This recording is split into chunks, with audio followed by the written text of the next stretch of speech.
En mars 1881, dans un pays plutôt méconnu du grand public, le Soudan, un certain Mohamed Ahmad s'est mis à tenir des propos étranges.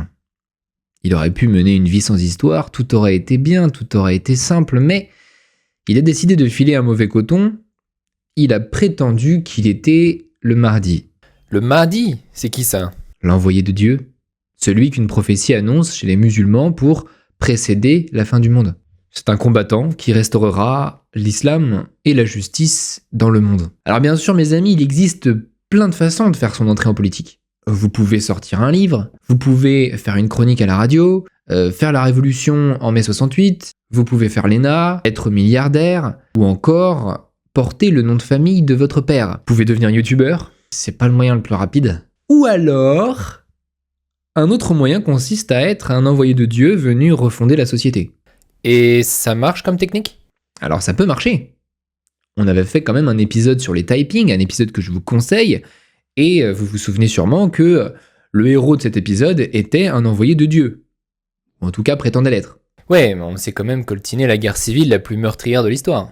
Parce que c'est délicat, c'est pas la voie que je conseille aux débutants. Ça peut marcher, dans certaines circonstances. Et en islam, ce genre de cas est arrivé plusieurs fois. Pour un chef d'État ou pour un monarque, prétendre être le vicaire de Dieu installé sur son trône pour régner sur la terre, c'est un grand classique. Voilà, c'est un grand classique. Je crois que tous les monarques, plus ou moins, ont prétendu être un peu comme ça. Ce qui est original dans l'islam, c'est que ce n'est pas seulement un personnage qui s'impose comme calife, c'est tout un programme politique qui est issu d'une parole divine. C'est-à-dire qu'on est déjà beaucoup plus proche d'une théocratie dans la mesure où ce que va accomplir le dirigeant n'est que la transcription en acte d'une loi, dont la théorie, politique et religion sont pratiquement consubstantielles. Et ça, les musulmans, ils n'y peuvent rien, puisque c'est Mahomet qui l'a voulu comme ça. Bon, là, on est au Soudan en 1881. On est face à un cas particulier. C'est pas le prophète Mahomet qui revient, c'est le Mahdi, annoncé par un hadith dans la Sunna. Mais que dit le hadith sur le Mahdi? C'est un peu comme un messie, si tu veux. Il est dit qu'il restaurera la justice, qu'il descendra du prophète, qu'il s'appellera Mohamed ou Ahmad, et que son règne sera court. Et lui, il s'appelle comment? Il s'appelle Mohamed Ahmad. Donc tu vois, ça colle. Ouais, ça colle. Mais chez les Arabes, tout le monde s'appelle plus ou moins comme ça, non? La prophétie prend pas beaucoup de risques. Il descend de Mahomet au moins? Mais il le prétend. Et son règne a été court? Seulement 4 ans. Donc tu vois, ce personnage, Mohamed Ahmad, coche effectivement la plupart des cases de la prophétie. Aussi, dans cet épisode, pour simplifier, nous allons l'appeler le Mahdi.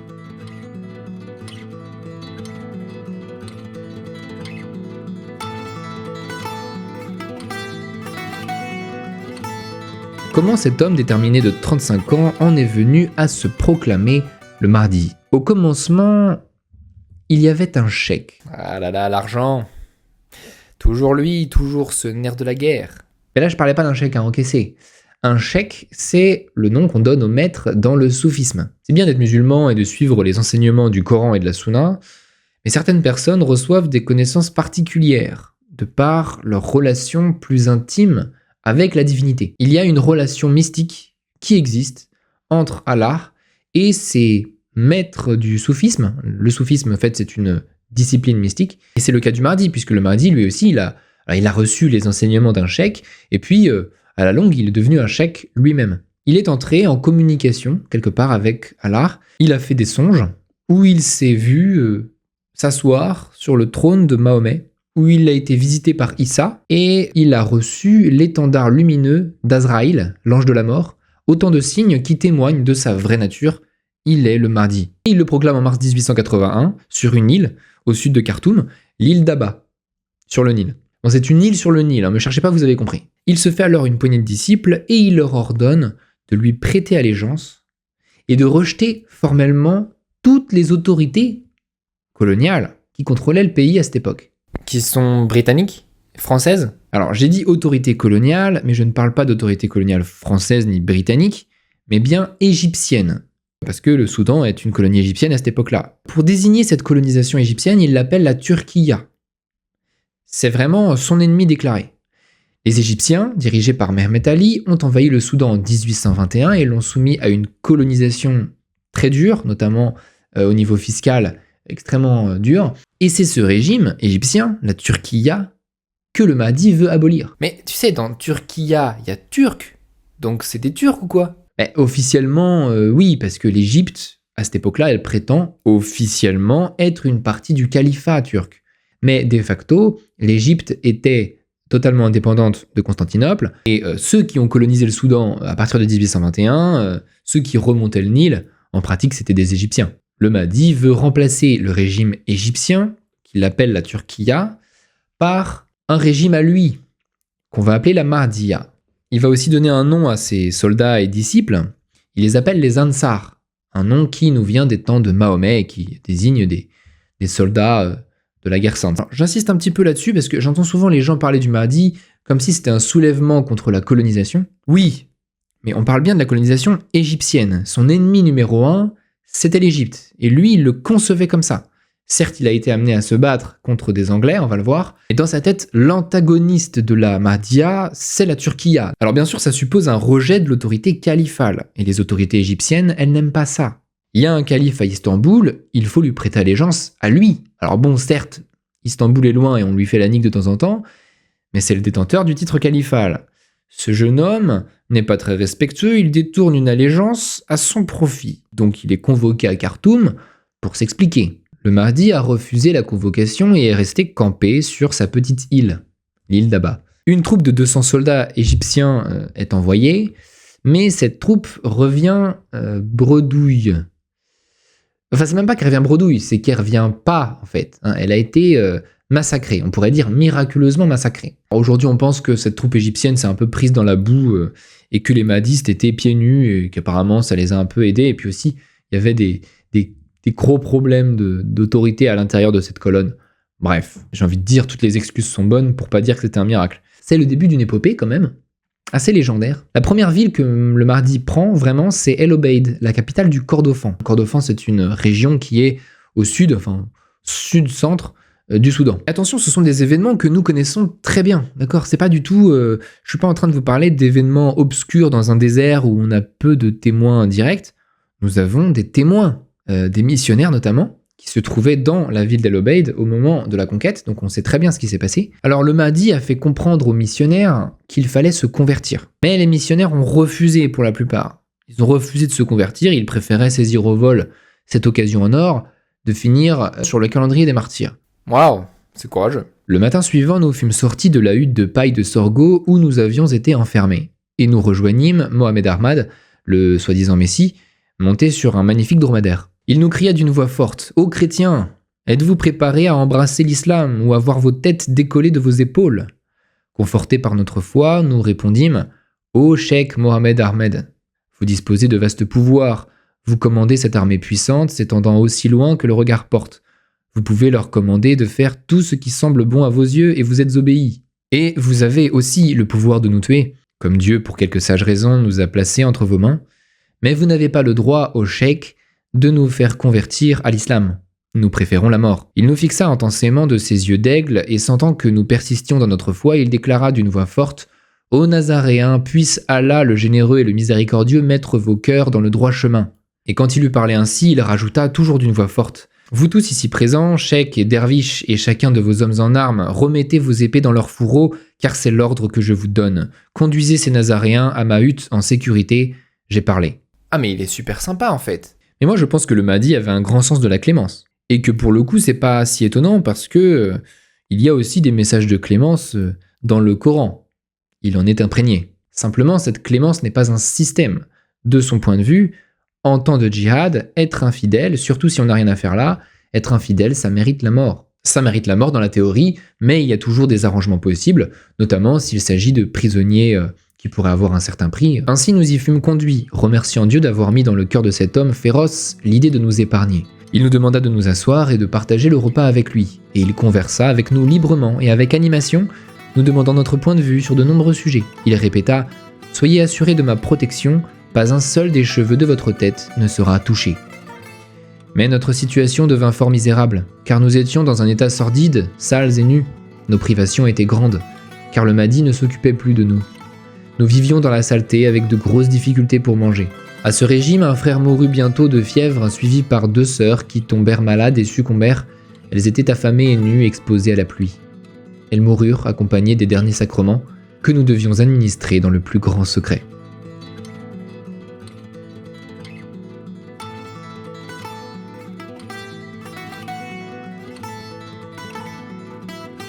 Bon, il a pris El Obeid, il a donc le contrôle du Kordofan.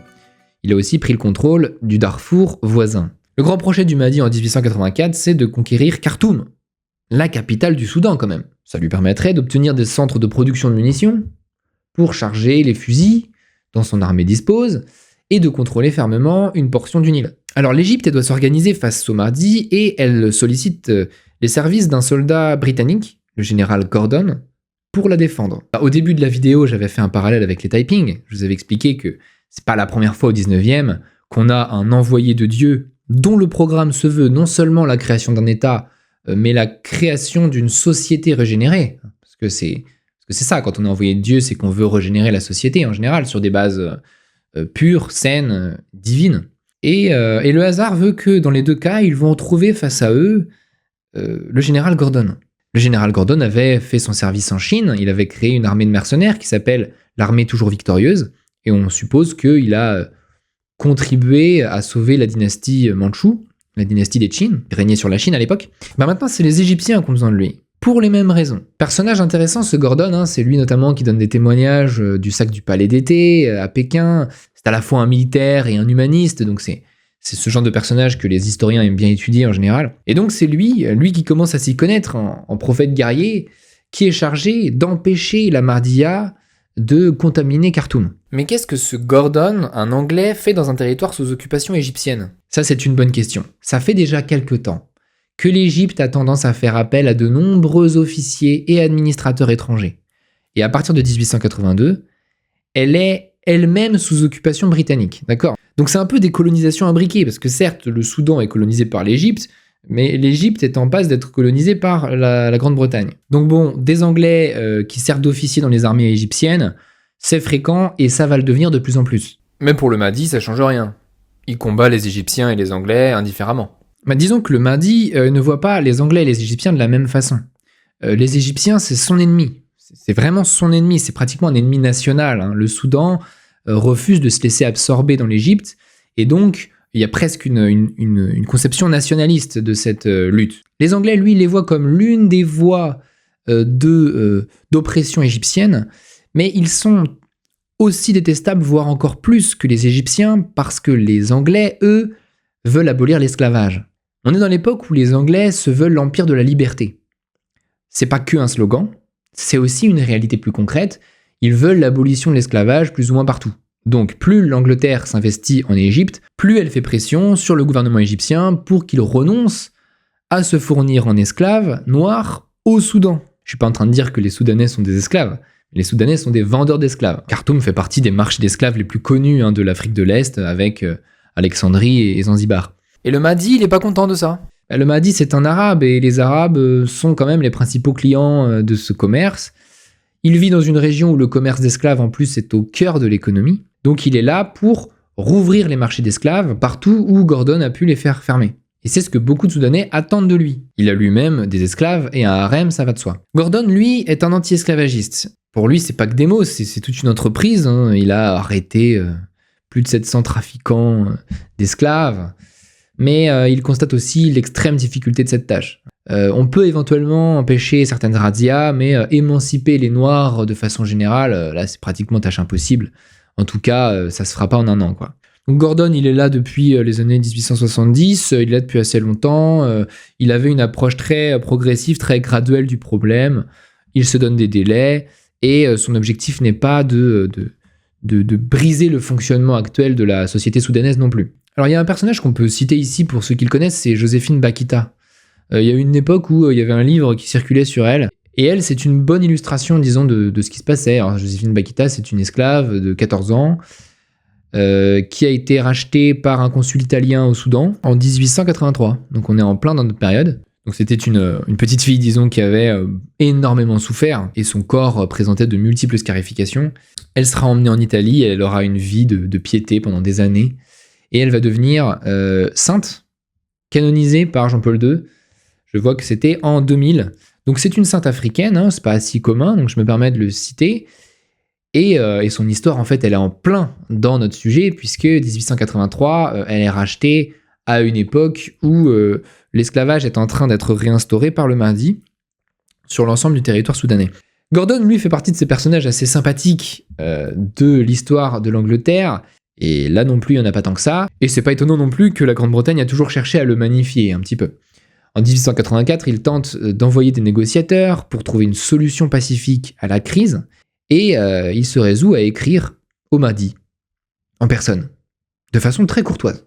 Vous n'avez rien à craindre de moi, je vais laisser ouverte la route du pèlerinage, je vous ferai sultan du Kordofan, mais en échange, promettez-moi de laisser la vie sauve aux otages, et notamment aux prisonniers chrétiens que vous détenez. Cette négociation, elle n'aboutit pas. Le Mahdi lui fait cette réponse que je vais vous citer.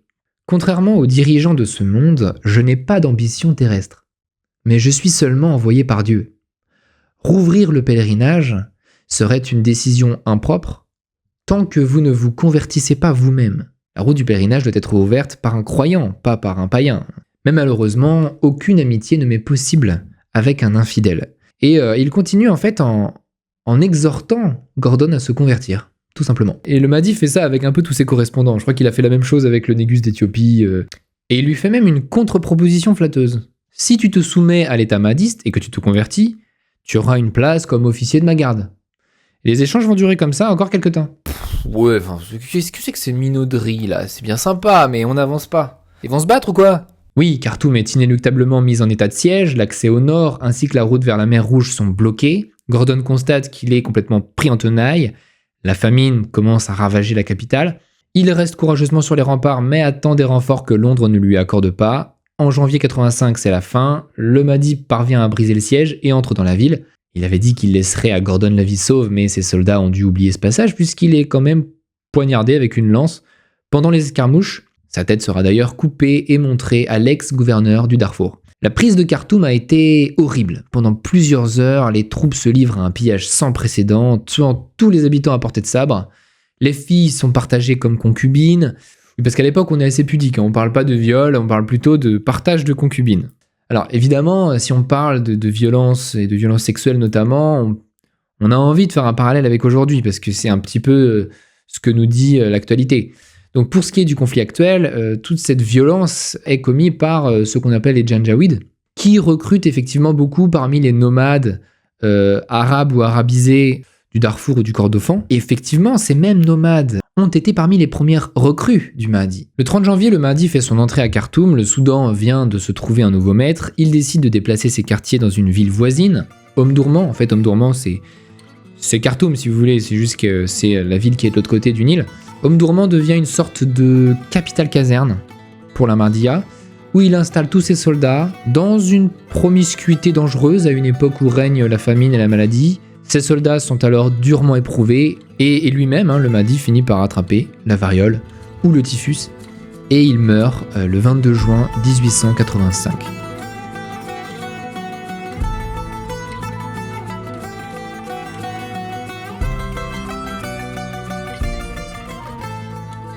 Il meurt, en plein milieu de l'histoire. Eh oui. Mais c'est curieux. Il prend la capitale en janvier et il meurt en juin. Il n'aura dominé le Soudan que 6 mois. Certes, mais il a un successeur, son bras droit. Comme au temps de Mahomet, le Mahdi va désigner un calife avant sa mort, qui s'appelle Abdullahi. Ce calife conduit une sorte de monarchie autoritaire sur le Soudan entre 1885 jusqu'à la chute du régime en 1898. Le Soudan a été vraiment mahdiste une quinzaine d'années, principalement sous la main très autoritaire du calife. Le calife Abdullahi est assez différent du Mahdi. Je ne veux pas dire que sous le Mahdi tout allait bien, car les famines de siège, ça piquait déjà, mais tout allait mieux. Dur à dire, en 6 mois, il a à peine eu le temps de se poser et de mourir. Oui, mais en tout cas, on sentait très bien le style de gouvernement que voulait instaurer le Mahdi. Il a quand même laissé de très nombreux textes, donc il se justifie beaucoup de ce qu'il fait, et en même temps, il a une vraie culture religieuse et une fine culture lettrée. Il aimait les déclarations, les références coraniques. Et politiquement, il avait au moins une qualité, c'est que, certes, il était arabe, mais il ne s'en prenait pas aux populations non arabes, en raison de leur origine quand même. Son successeur, Abdullahi, c'est un peu plus compliqué. Le calife va gérer le Soudan comme un grand camp militaire. On est plus proche du nomade brutal que du soufi mystique. Et si son règne a été si catastrophique, c'est d'abord parce qu'il n'a pas arrêté de faire la guerre à ses voisins. Il fait le djihad contre les Égyptiens, il fait le djihad contre les Éthiopiens chrétiens, il fait la guerre aussi au Four, le peuple Four, pour rétablir l'autorité arabe au Darfour, mais aussi dans le Kordofan. Il a aussi été très dur envers la famille du Mahdi, qui lui contestait son titre califal. Bref, la Mahdiya, c'est une période de guerre très intense, de guerre permanente en fait. Mais il y a pire que ça. Le pire du pire, c'est qu'il a négligé l'agriculture. Et ça fait partie de ces erreurs qu'il ne pardonne pas. Sous la Mahdiya, le mil ne pousse pas. Et par conséquent, les gens mouraient de faim. Alors comment la Mahdiya s'est retrouvée en situation de famine? Le problème vient des armées que le calife a cantonnées dans les grands camps militaires arabes au nord du pays. D'abord quand même, il empêchait les soldats de revenir chez eux. Il cantonnait les soldats pour faire une armée permanente, mais du même coup, il privait l'agriculture de ses paysans. Mais surtout, les céréales avaient l'obligation d'être vendues dans les quelques marchés autorisés par l'État, afin de nourrir les soldats en priorité. Le calife Abdoulaye gérait le Soudan comme un grand camp militaire, c'est-à-dire qu'il y a priorité pour le soldat en toute chose. Et c'est ça qui a empêché les vendeurs de se rendre sur les marchés habituels. Cette désorganisation complètement incompréhensible a duré au moins 1 an et demi, pendant lesquels il était pratiquement impossible de se nourrir correctement. Par la suite, les nomades Ansar, les guerriers, ont pris l'habitude de considérer les céréales des paysans comme s'ils en étaient propriétaires. En effet, la Mahdiya avait exproprié un grand nombre de cultivateurs de la Gézira, qui était le foyer céréalier du Soudan. Alors pourquoi il y avait ces expropriations? Parce qu'en fait, les paysans possédaient des titres de propriété qui dataient de l'époque de la Turquia, ce qui fait que énormément de paysans ont été expropriés dans le même temps. Et toutes ces choses-là réunies, l'impact sur la production de céréales a été extrêmement grave. Et les récoltes insuffisantes, elles revenaient en priorité aux soldats, ce qui mettait en péril la vie des cultivateurs. Et tous ces problèmes d'alimentation vont durer pratiquement jusqu'à la fin de la Mahdiya. Ça va s'étaler sur toutes les années 1890. 10 ans plus tard, les Anglais découvrent stupéfaits que la ville d'Omdurman est complètement exsangue. En tout cas, il y a eu une dépopulation. Et tous les textes sont unanimes là-dessus, il y a eu une famine absolument terrible à cette époque-là. En 1898, c'est la fin de la Mahdiya, les Anglais, dirigés par Lord Kitchener, remontent le Nil, bien décidés à en finir avec ceux qu'on appelle les derviches. Cet état théocratique, en guerre avec tous ses voisins, ne représente strictement rien à leurs yeux. Ils se disent qu'il s'agira d'une proie facile à ajouter à la liste des territoires sous domination britannique. Le 2 septembre 1898, c'est la bataille finale, la bataille d'Omdurman. 50 000 soldats habillés de blanc, armés de piques et de cimetères, ceux qu'on appelle les derviches, attaquent une armée moderne, européenne, équipée de mitrailleuses Maxim. Ça a été un triste spectacle. Non seulement un bon 5e des Ansar a perdu la vie sur le coup, mais le reste n'était pas beau à voir. Figurez-vous que Churchill était présent ce jour-là. Il est même l'une des meilleures sources dont nous disposons pour connaître cet événement. Bon, il était encore jeune à l'époque, et il se souviendra toute sa vie de ces silhouettes blanches qui, de cruels et fanatiques, lui paraissaient presque tristes de naïveté devant le choc technologique. C'était un spectacle terrible, car il ne nous avait pas encore infligé la moindre blessure, et il semblait injuste de les frapper cruellement quand ils ne pouvaient pas répondre. L'écart technologique. Plus frappant que jamais dans l'histoire, d'autant plus frappant que les Britanniques ont déclenché à ce moment-là la dernière grande charge de cavalerie de l'histoire. Il faut du courage pour avancer comme ça devant les bouches de mitrailleuses. Churchill le reconnaît. Ces hommes avaient autant de bravoure que quiconque parmi ceux qui peuplent la Terre. Détruits et non vaincus par la machine. C'est ça que Churchill va retenir de ceux qu'on appelle les derviches. Détruits et non vaincus par la machine.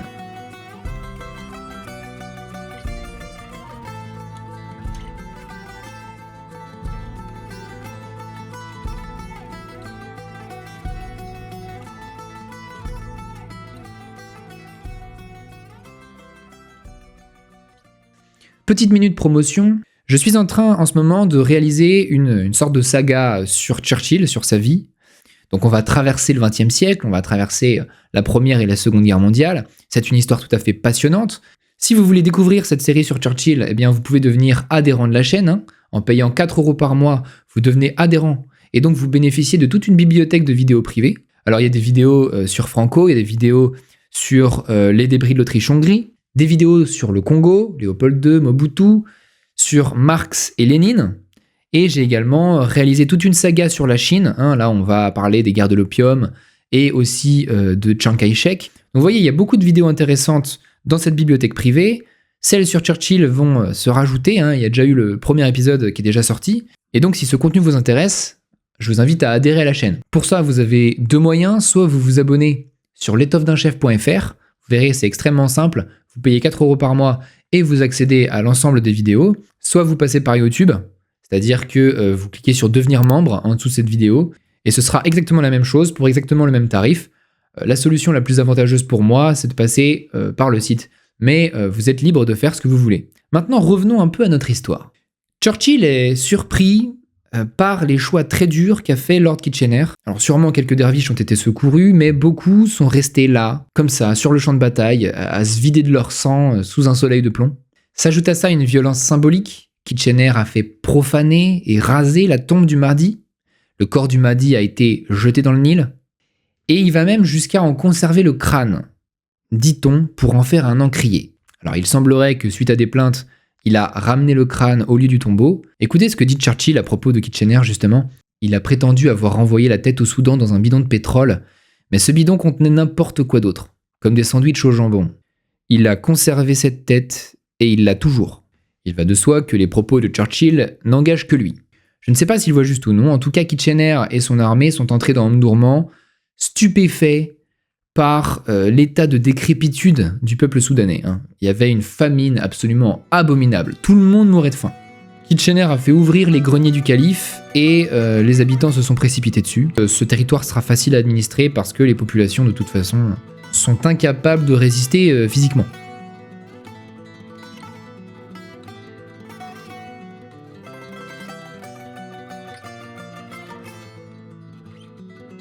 Alors pour les petits curieux, j'ajoute une parenthèse qui est un petit peu sans rapport, tout en étant assez utile. Kitchener a continué sa route vers le sud du Soudan. Et il finit par s'arrêter à une localité qui s'appelle Fashoda. Et c'est là qu'a eu lieu la crise de Fashoda. Et c'est là qu'il rencontre une petite troupe d'une douzaine d'officiers français, accompagnés par 150 porteurs africains, dirigés par le général Marchand, qui était arrivé au sud du Soudan, lui aussi, au terme d'un périple de 5000 km, puisqu'il était parti de l'embouchure du Congo. C'était l'expédition Congo-Nil. Bon voilà, alors aujourd'hui, le général Marchand est regardé comme une sorte de héros. Bon, c'est surtout ces porteurs africains, si vous voulez mon avis, qui sont les héros dans l'histoire. Bon, on pourrait polémiquer à propos de cette mission Marchand, qui est quand même éthiquement discutable. En tout cas, les Français sont arrivés comme ça, au bord du Nil. Ils ont planté des semences, des légumes et même des fleurs. Ils concluent des alliances avec le peuple Chilouk. Et le 19 septembre, Kitchener les croise. Assez stupéfait de trouver des Français ici. Mais lui, par contre, il dispose d'une armée légèrement plus intimidante de 20 000 soldats anglo-égyptiens. Alors pendant plusieurs mois, les Anglais et les Français ont vécu côte à côte. Ils se sont toisés, en attendant les instructions en fait de Londres et de Paris pour savoir s'ils allaient se fracasser ou pas. Voilà, s'ils allaient se battre. Bon, finalement, la France renonce. C'est le rebrousse-chemin.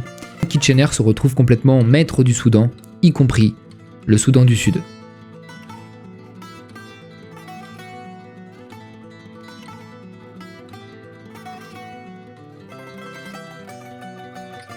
Posons-nous une question simple.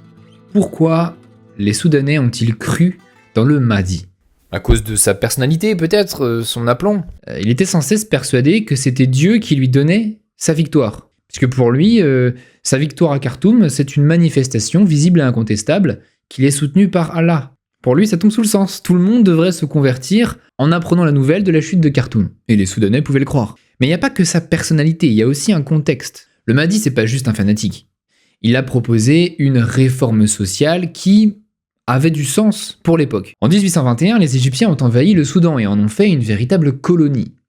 Et ce régime, donc la Turquia, était effectivement détesté par les populations, ça c'est sûr. Le pays fait officiellement partie d'un califat, le califat ottoman. Mais les Soudanais n'acceptaient pas la violence fiscale des nouveaux maîtres.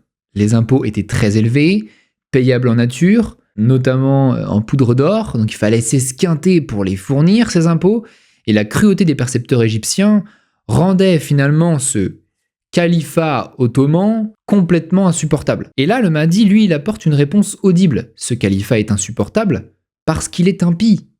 Parce que ce calife turc est un faux calife. Et sous la Mahdiya, la fiscalité sera meilleure. La fiscalité du Mahdi reposait sur une capitation coranique, beaucoup plus légère en effet, mais personne ne s'en souvient parce qu'il n'est resté à Khartoum que 6 mois. Les Soudanais vont surtout se souvenir de son successeur, le calife, Abdoulaye, qui pour financer ses guerres a ponctionné tout autant que la Turquie, pour être tout à fait honnête. Parce qu'il était sans cesse aux abois en matière d'argent. 500 coups de fouet pour le percepteur qui ne remplit pas son quota. C'était énergique. Mais originellement, il y avait un aspect fiscal à cette révolte. Deuxième raison pour se rallier au Mahdi. Sous la Turquia, les Égyptiens importaient leurs juristes formés dans la grande école de théologie du Caire, qui s'appelle Al-Azhar. Or, ces juristes d'Al-Azhar, qui débarquent au Soudan, ne correspondaient pas à l'image que les Soudanais avaient de la religion. C'est l'islam. Les Égyptiens et les Soudanais ont la même religion, non? Oui, en tout cas en théorie, mais en fait, les juristes égyptiens, ils apportaient un droit islamique qui pouvait apparaître trop scolaire, trop juridique, d'une certaine façon un peu froid. Or, le Soudan, c'était pas vraiment comme ça, c'était un monde aux marges de l'islam, qui était imprégné par le soufisme. Jusqu'ici, les maîtres du droit, les juges, avaient une approche plus intérieure, peut-être plus charnelle de la charia. Le soufi, ayant accès à une connaissance personnelle transmise par la divinité, peut juger, j'ai envie de dire, selon son cœur, selon son sentiment, sans avoir à se référer de trop près à des sources hiérarchisées. L'islam au Soudan, on le vivait dans les ralois, c'est-à-dire des lieux d'éveil où on associait le travail de la terre et le puisage de l'eau avec la mémorisation du Coran, avec une éducation très rude, et encore aujourd'hui, ces établissements sont très critiqués. Mais c'est vrai qu'il y avait un rapport à l'islam quand même plus charnel, très personnifié dans l'échec. C'est un islam qui reposait en fait sur l'échec et sur la baraka. Oula, je suis pas sûr de tout bien comprendre. Bon, alors tous ceux qui comprennent pas trop ce que je raconte, je vous renvoie vers mon épisode sur le soufisme, où j'explique un peu tous les concepts fondamentaux, disons, de cette discipline islamique. Mais en tout cas, ce que ça nous apprend, c'est que même si la charia est unique, les musulmans n'en ont pas nécessairement tous la même approche. Les Égyptiens perturbaient l'islam soudanais plus qu'ils ne l'encourageaient, en fait. Troisième raison de se rattacher au Mahdi, soyons honnêtes, l'esclavage. C'était un monde, le Soudan, dans lequel l'esclavage avait une place centrale. Et je vais vous dire, aujourd'hui, c'est pas totalement changé. Mais qui est l'esclave de qui? Plein de monde possédait des esclaves à l'époque, à commencer par les Arabes. Et je parle aussi bien des Arabes d'Égypte que ceux du Soudan.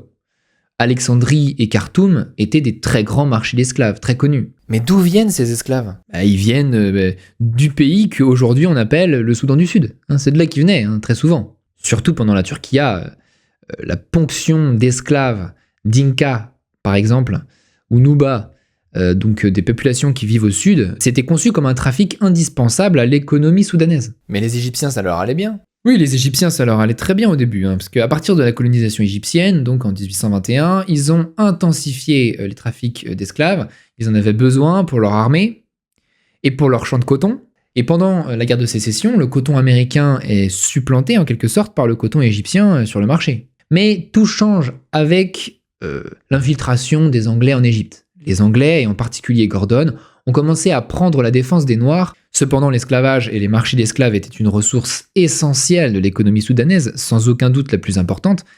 Sa cessation a conduit à un certain appauvrissement dans les villes soudanaises, qui ne savent pas toujours comment réorienter leurs tristes activités, et d'où une contrebande d'esclaves plus ou moins omniprésente.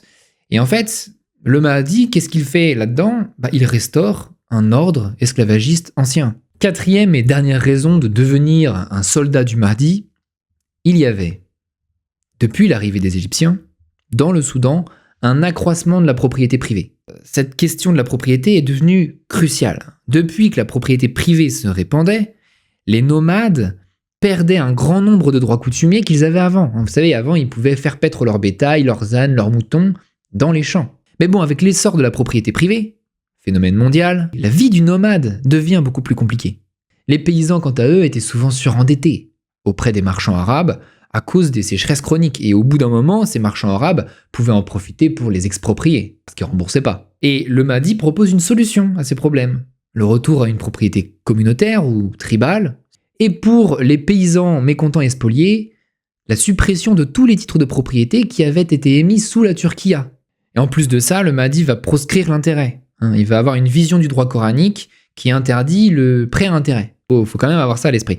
Alors peut-être que tout ça vous intéresse pas, vous vous dites pourquoi les Soudanais se sont ralliés au Mahdi, je sais pas, c'était un illuminé, comme il y en a eu tant dans l'histoire. Non, ce que je dis là, franchement, c'est important. Parce que le fait qu'il y avait des problèmes fonciers, qu'il y a toujours eu des difficultés à concilier d'un côté les nomades et de l'autre les sédentaires, aujourd'hui ces problèmes fonciers continuent de générer de la violence.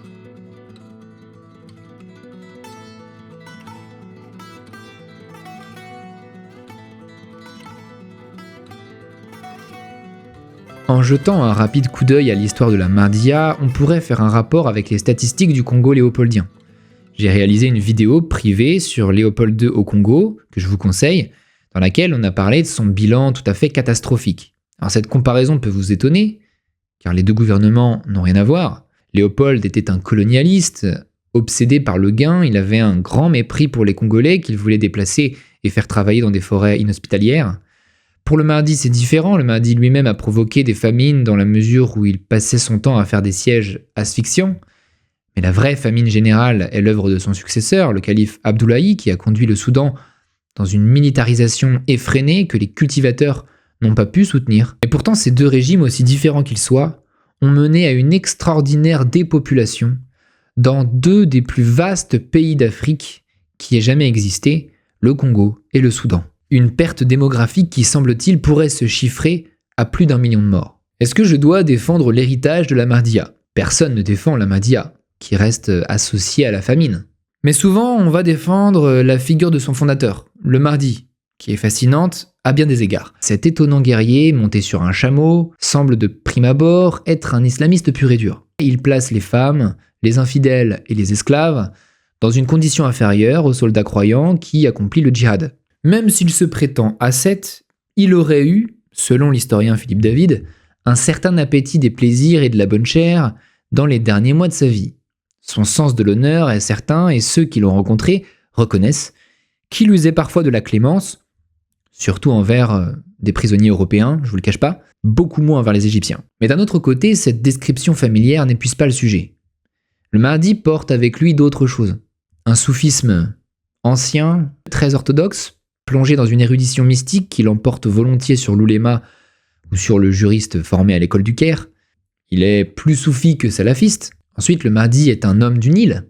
Il est né au bord du Nil, il a combattu sur l'île d'Aba, mais bizarrement, il n'a jamais vu le Nil comme une connexion avec l'Égypte, et donc avec la civilisation. Les Égyptiens ayant été les pères historiques de la civilisation, mais lui n'a jamais vu ça comme ça. Les Égyptiens étaient des Arabes, oui, mais des Arabes poreux. Le delta du Nil, il le voit comme une plaie infectée où peuvent entrer des corps étrangers et des bactéries, ni purement arabes, ni purement musulmanes. Une autorité califale turque est suspecte, des fonctionnaires anglais qui harcèlent les trafiquants d'esclaves, mais le Nil charrie aussi des habitudes juridiques, comme la propriété privée ou le prêt à intérêt. Bref, ce fleuve pourrait vite ressembler à un grand cheval de Troie chargé de démons et d'étrangers. Heureusement que les cataractes protège le Soudan des arrivages de bateaux égyptiens. Parce que l'Égypte a beau se dire arabe, elle est bien trop intégrée dans les flux mondiaux pour prétendre ressembler à l'islam véritable, l'Arabie du prophète Mahomet. On peut pas comparer l'Arabie et l'Égypte, c'est pas possible, les deux mondes sont trop différents. Par contre, on peut comparer l'Arabie et le Soudan, qui se ressemblent déjà plus. Le Soudan, c'est peut-être vu comme un parent spirituel de l'Arabie, une voisine infiniment proche, mais séparée par une mer Rouge, dont il faudra tôt ou tard fendre les eaux. Une nouvelle fois. Le Mahdi était un arabe moins par la race que par le cœur, et en cela il était un excellent représentant de l'arabité si fondamentale dans la construction du Soudan. Le grand problème du Mahdi, c'est sa compromission avec les intérêts des nomades. Il voulait rétablir l'esclavage, mais il voulait aussi corriger les effets pervers du crédit et de la propriété privée. Cette partie-là de sa politique a été catastrophique. La Mahdiya, et surtout après sa mort, a multiplié les expropriations et les licences de vente à seul but de nourrir les militaires investis du djihad sacré. Ces hommes ne comprennent pas que le Soudan a beaucoup plus besoin de cultivateurs que de soldats. Et ça s'est vraiment aggravé avec son successeur, le calife Abdoulaye, qui est lui-même un nomade, et qui, je pense, a vu la Mahdiya avec les yeux et des intérêts du nomade. J'ai l'impression que le Soudan a été touché par une malédiction dont il avait guéri en 1898, mais qui a repris récemment dans les années 2000, comme si il demeurait incapable de créer une atmosphère harmonieuse entre les nomades et les sédentaires. Et ce mal doit absolument être guéri, sous peine de voir disparaître ce pays dans le sang et dans le sable. J'espère que vous avez apprécié cet épisode. Dans le prochain, nous allons étudier la colonisation britannique au Soudan. Je vous dis donc à très bientôt sur l'étoffe d'un chef.